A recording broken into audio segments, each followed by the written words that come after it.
Stars Beyond the Monolith. Chapter 6. The Broken Sky. The children drew pictures of them now. Princess Parker had seen the drawings pinned to a community bulletin board during a diplomatic visit 2 weeks earlier.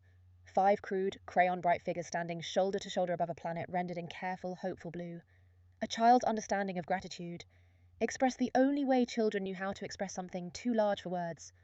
The Aegis, the Vanguard, the Cyber Viper, the Oracle, the Fuji, Guardians, in a language that needed no translation, and the planet was healing in ways that went beyond infrastructure now. Emergency workers referenced the frames by name when briefing recovery teams. Civic leaders cited their continued presence as proof that worse days were behind them. And an entire generation of children was growing up believing that help, when needed badly enough, eventually came. It was, Princess thought, a beautiful kind of peace, which made what she found in the atmospheric data that morning feel like a betrayal of something she hadn't realized she'd started to trust. A fracture in the sky. She was running a routine survey from the Oracle's docking bay. Not deployed, just monitoring, the frame's deep scan arrays idling through their continuous background analysis of the planet's recovering systems. It was the kind of work that had become comfortable in the weeks since Project Genesis. The specific satisfaction of watching numbers confirm that things were getting better. The numbers stopped confirming that. "That's not right," Princess said, to the empty bay, to herself, to the readout that had just produced something her mind needed a second pass to fully process. She pulled the full atmospheric model. High above the planet's northern hemisphere, well above the weather systems, in the thin upper layers where atmosphere gave way slowly to space, something was tearing. Not a storm. She had analysed storms extensively in the weeks following the initial rescue, and this bore no resemblance to anything meteorological. The readings showed a structural fracture in the atmospheric layer itself, pressure gradients that made no physical sense, energy signatures that corresponded to nothing in the planet's known systems, a region roughly the size of a small country where the basic rules governing the upper atmosphere appeared to be breaking down. She brought it to the bridge within minutes. "Mum," Mary said, looking at the display Princess projected, "walk me through what I'm seeing." "I don't fully know yet," Princess admitted, "but it's not natural and it's not stable. The fracture has grown 6% since I first identified it 40 minutes ago." She pulled up the comparison data. "If it continues at this rate, we're looking at regional atmospheric collapse within 72 hours. The bridge held the specific quiet that settled over the family when a new kind of problem arrived. The mission takes shape. By the time the senior staff gathered in the briefing room, the fracture had grown another 2%, and the planet's communication networks beneath it had begun experiencing intermittent failures. Mary stood at the head of the table. "Report," she said, looking around at her family. Amin quiet at the table's edge, Princess with her data already organized into a clear sequence, Amira cross-armed and waiting, Cassandra at the secondary terminal running her own independent analysis. "Weather systems beneath the fracture zone are becoming unstable," Princess said. "Transportation networks are already rerouting around the affected airspace. If this continues, we're looking at infrastructure failure across an area housing approximately 40 million people." "Engineering assessment?" Mary asked, looking at Amira. "Whatever's causing this isn't biological and isn't meteorological," Amira said. "The energy signature has structure, organization. This was built by Somion, even if we don't know who yet." Mary looked at Cassandra. "What do you think?" she said. It was. Cassandra would understand only later, not an idle question. Mary Parker did not ask idle questions in briefings. And she had been watching Cassandra with a particular quality of attention for several weeks now. The specific patience of someone who was waiting for the right moment rather than manufacturing one. Cassandra looked at the data one more time. "I think we need a full 5-frame deployment," she said, "but not in our standard formation. This isn't a rescue from an external threat. It's an investigation into something we don't understand yet, combined with active crisis management of the consequences. Those require different things from different people simultaneously." She pulled up her own model. "I think Aegis holds population centers. Vanguard does direct reconnaissance into the fracture itself, since it's the frame best built for operating in genuinely dangerous, unpredictable conditions. Oracle identifies the source. This is exactly the kind of pattern analysis the frame excels at. Forge stays in reserve for infrastructure repair, once we understand what we're dealing with. And someone needs to coordinate all 4 of those operations in real time, because the variables are going to shift faster than any single deployment plan can account for." "Who coordinates?" Mary asked. Cassandra met her grandmother's eyes. "I can," she said, "from the Cyber Viper. I can hold the full data picture and adjust in real time." The room was quiet. Amin, who rarely spoke first in these meetings, looked at his daughter for a long moment. "It's a sound plan," he said. "Simple, complete. The specific economy that had always characterized everything he said." Mary looked at Cassandra for several seconds longer than the moment strictly required. "Approved," she said. "Cassandra coordinates the field operation. I retain command authority, but the tactical decisions in real time are hers." She looked around the table. "Everyone clear?" Everyone was clear. This was not, Cassandra understood, Mary stepping back. It was Mary choosing, deliberately, to extend trust before it had been fully proven. a specific kind of leadership that built capability rather than simply directing it. First team. Pilot problems. The mission began at dawn, the 5 frames launching from the Parker's Bay in the formation Cassandra had designed. It did not go smoothly. Princess, in the Oracle, hit the Fractura Zona's outer edge and immediately found herself drowning. "There's so much," she said, her voice carrying the specific strain of someone whose mind, extraordinary by any standard, built for processing complexity, was nonetheless encountering more simultaneous data than she had trained to filter. The Oracle's sensor arrays were extraordinary, designed precisely for this kind of deep analysis, but extraordinary capability meant extraordinary information flow, and Princess found herself staring at millions of simultaneous readings without a clear sense of where to begin. "Aunt Princess," Cassandra's voice, steady through the coordination channel. "Don't try to process all of it at once. Filter for anomaly density first. Tell the Oracle what you're looking for before you ask it what it sees." Princess adjusted. It helped, marginally. "This is harder than I expected," she admitted. Meanwhile, Amira was discovering her, en version of the SAM lesson. The Forge's engineering systems were powerful, built for exactly the kind of precision intervention infrastructure repair required. But powerful systems responded powerfully to imprecise input, and Amira's first attempt at stabilizing a failing transmission tower resulted in an overcorrection that nearly toppled the structure in the opposite direction. "That was not supposed to happen," Amira said, through gritted teeth, as she worked to compensate. "You're applying ground engineering instincts to a frame with 10 times the force output," Cassandra said. "Scale down your input by a factor you're not used to." "I know that now," Amira said. "I learned that information approximately 4 seconds ago in the worst possible way." It was not dangerous. Nobody was hurt. The tower still remained standing, eventually, through Amira's frustrated but increasingly precise corrections. But it was, unmistakably, the visible process of 2 extraordinary pilots discovering that extraordinary machines do not make extraordinary competence automatic. Into the fracture, Amin took the vanguard directly into the anomaly's heart, while his niece and sister worked through their adjustments behind him. The fracture was unlike anything he had encountered in this franchise's long and impossible history. Not a physical threat in the way predators or combat constructs were threats, but an environment actively hostile to the basic principles his body and machine both depended on. Pressure that shifted without warning. Energy discharges that followed no predictable pattern. The Vanguard's instrument struggled to maintain a stable read on his exact position. He moved anyway. The same centuries of training that had taught him to read a charging predator's weight shift now read the fracture's instability. Not perfectly, not with full certainty, but with the specific, patient attentiveness that had always been his answer to environments that refused to be simple. "I'm seeing structure at the fracture's core," he reported. Brief, as always. "Geometric, artificial. Sending data now." Cassandra received it instantly. "Oracle, are you seeing this?" she said. Princess, who had been steadily improving her filtering technique through the mission's opening hour, pulled the data Amin had sent and ran it against the Oracle's full analytical capacity.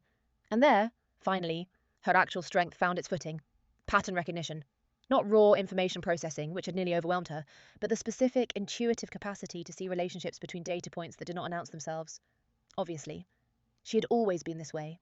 Even centuries ago, even before any of this, she had been the one who noticed the detail everyone else missed. "It's a network," she said, her voice gaining the specific clarity that came when understanding arrived completely. "An orbital weather control system. Ancient, thousands of years old, based on the construction signature. It's not attacking anything. It's trying to run a regulatory protocol it was designed for, except the protocol doesn't account for current atmospheric conditions.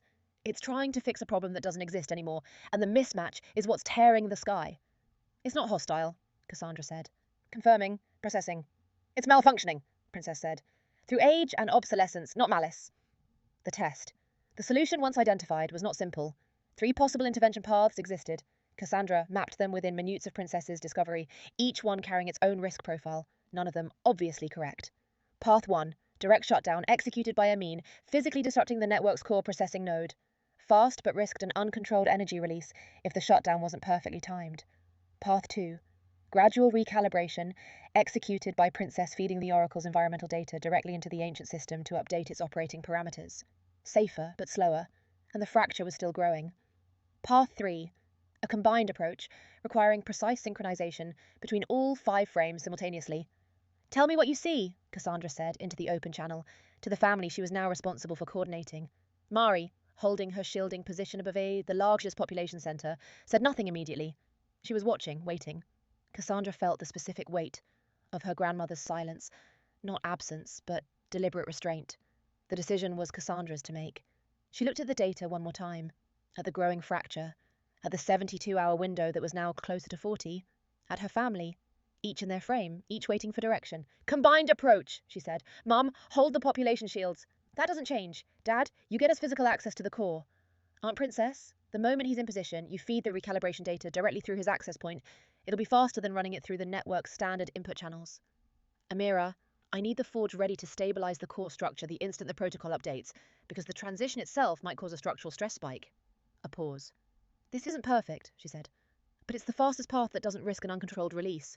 I think it's correct. Mary's voice came through, finally. Execute, she said. Not, are you sure? Not let me think about it. Execute. The combined operation. It worked the way the best coordinated operations worked. Not flawlessly, but adaptively. Each small failure absorbed and corrected by the next person in the sequence. Amin reached the core.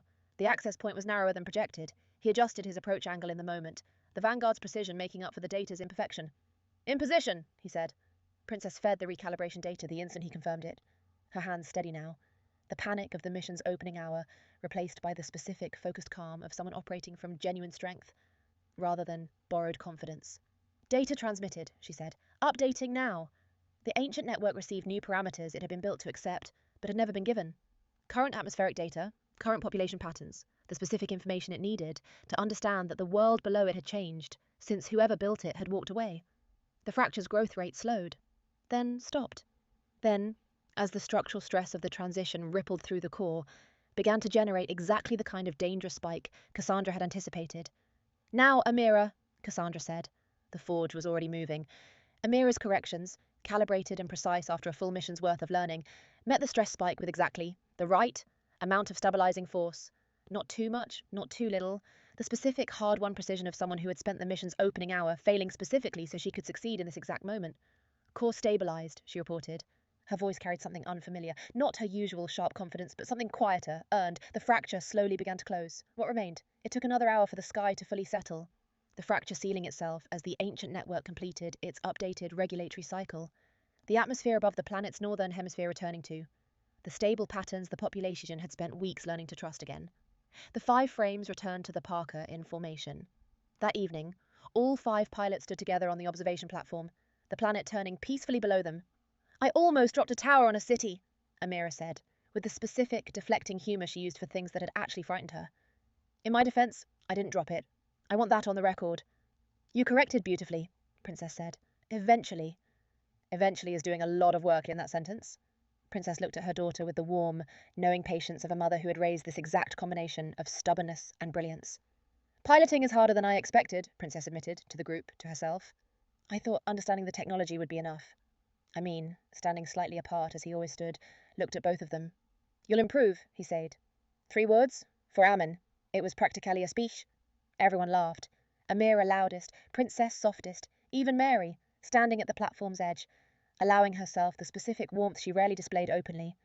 Eventually, the platform emptied. Amin walked Princess and Amira back toward the residential decks, still talking, or rather, listening, while Amira recounted the tower incident, for the 3rd time with increasing, comedic embellishment. Mary remained. Cassandra remained with her. For a while, neither spoke. The planet continued its slow, peaceful rotation below. You made the right call today, Mari said. Finale. I wasn't certain, Cassandra said.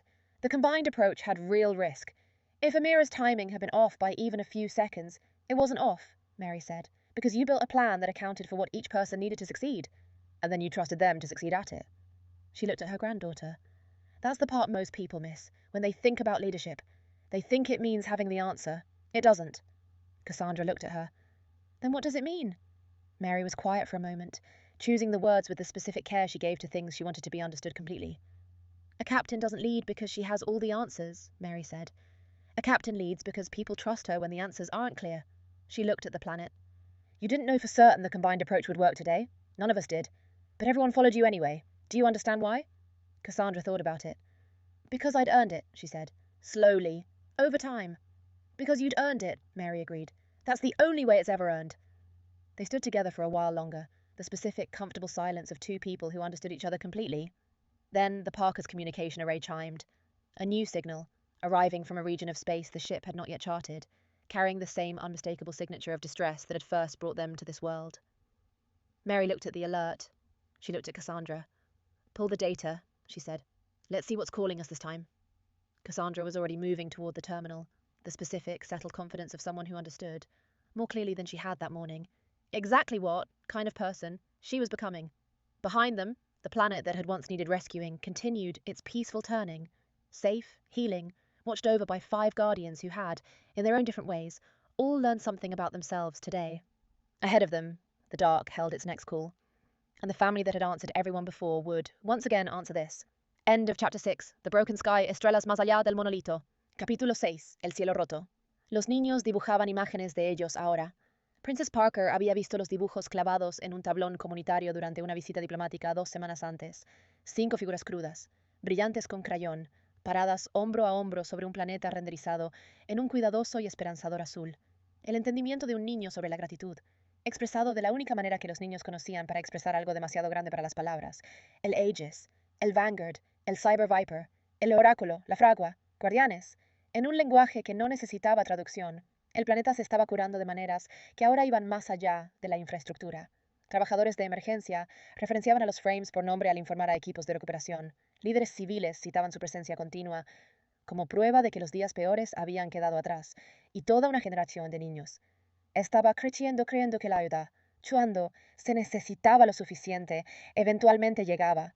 Era, pensó Princess, un tipo hermoso de paz, lo que hizo que lo que encontró en los datos atmosféricos esa mañana se sintiera como una traición a algo que no se había dado cuenta que había comenzado a confiar. Una fractura en el cielo. Estaba ejecutando un sondeo de rutina desde la bahía de acoplamiento del oráculo, no desplegada, solo monitoreando. Era el tipo de trabajo que se había vuelto cómodo en las semanas desde el proyecto Génesis.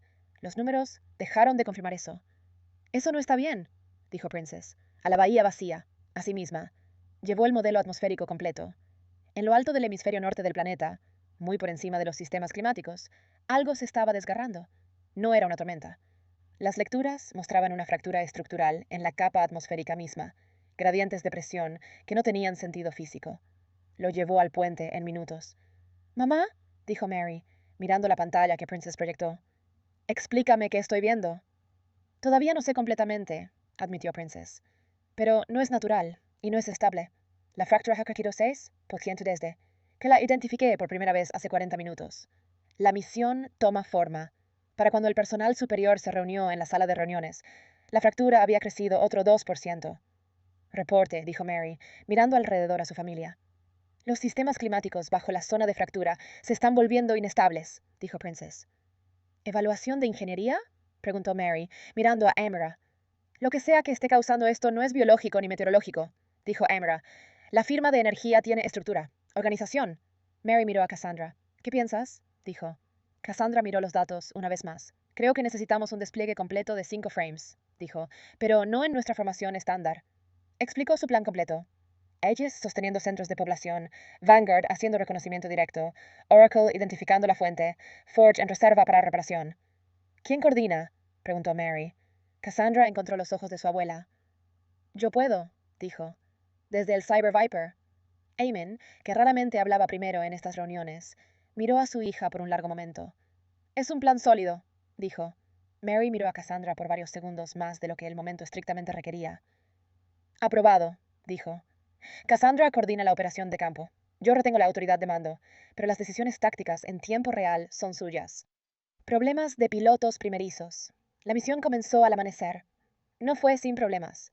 Princess, en el oráculo, golpeó el borde exterior de la zona de estaba en fractura e inmediatamente se encontró ahogándose.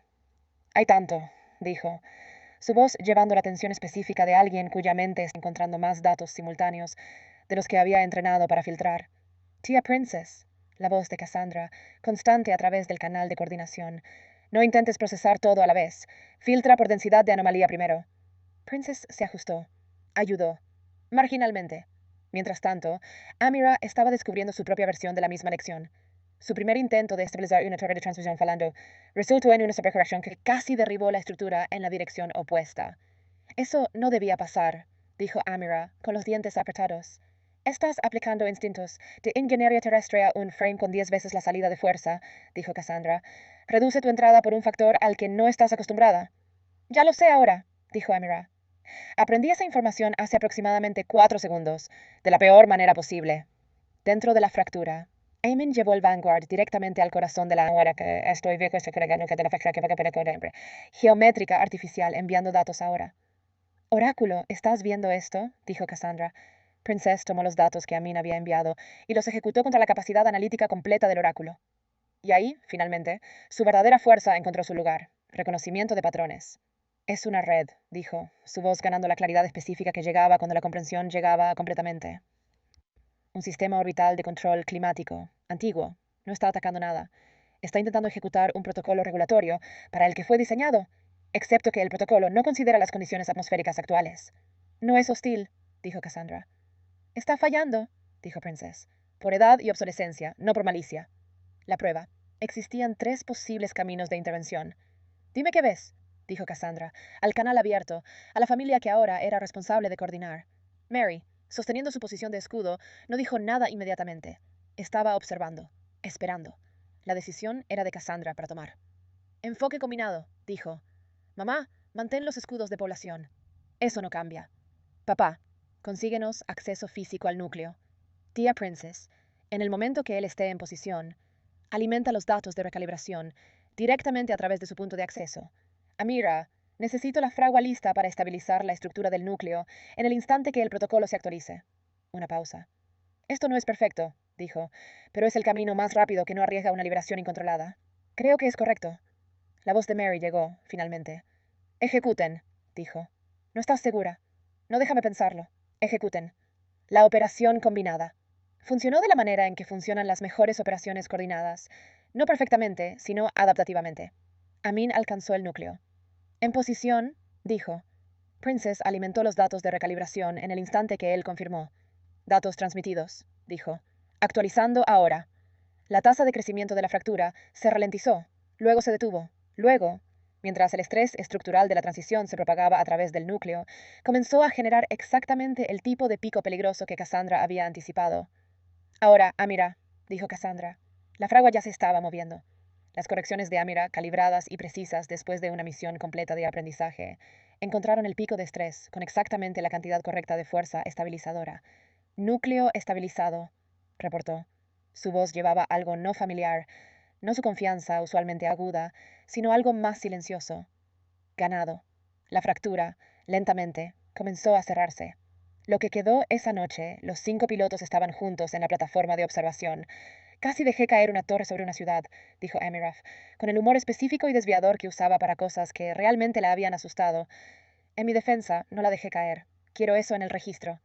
Te corregiste hermosamente, dijo Princess. Eventualmente. Amin, parado un poco aparte como siempre estaba, miró a ambas. Mejorarán, dijo. 3 palabras. Para Amin era prácticamente un discurso. Todos rieron. Amiraj la más fuerte, Princess la más suave, incluso Mary, parada en el borde de la plataforma, permitiéndose la calidez específica que rara vez mostraba abiertamente. Eventualmente, la plataforma se vació. Mary permaneció. Cassandra permaneció con ella. Hiciste la decisión correcta hoy, dijo Mary, finalmente. No estaba segura, dijo Cassandra. El enfoque combinado tenía riesgo real. No estuvo mal, dijo Mary, porque construiste un plan que consideraba lo que cada persona necesitaba para tener éxito, y luego confiaste en que tendrían éxito en ello. Miró a su nieta. Esa es la parte que la mayoría de la gente pierde cuando piensa en el liderazgo. Piensan que significa tener la respuesta. No es así. Cassandra la miró. ¿Entonces qué significa? Mary estuvo en silencio por un momento. Una capitana no lidera porque tiene todas las respuestas, dijo Mary. Una capitana lidera porque la gente confía en ella cuando las respuestas no están claras. Miro el planeta. No sabías con certeza que el enfoque combinado funcionaría hoy. Ninguno de nosotros lo sabía, pero todos te siguieron de todas formas. ¿Entiendes por qué? Cassandra lo pensó. Porque me lo había ganado, dijo. Lentamente, con el tiempo. Porque te lo habías ganado, coincidió Mary. Esa es la única manera en que alguna vez se gana. Permanecieron juntas un rato más. El silencio específico y cómodo de 2 personas que se entendían completamente. Entonces el array de comunicación del Parker sonó. Una nueva señal, llegando desde una región del espacio que la nave aún no había cartografiado, llevando la misma firma inconfundible de socorro que las había traído por primera vez a este mundo. Mary miró la alerta. Miró a Cassandra. Trae los datos, dijo. Veamos quién nos está llamando esta vez. Cassandra ya se estaba moviendo hacia la terminal. La confianza específica y asentada de alguien que entendía, más claramente que esa mañana, exactamente qué tipo de persona se estaba convirtiendo. Detrás de ellas, El planeta que una vez necesitó rescate continuaba su giro pacífico, seguro, curándose, observado por 5 guardianes que, cada uno de su propia manera diferente, habían aprendido algo sobre sí mismos hoy. Delante de ellas, la oscuridad sostenía su próximo llamado, y la familia que había respondido a cada uno antes, una vez más, respondería a este. Fin del capítulo 6. El cielo roto. ¿Qué es Dios? Él,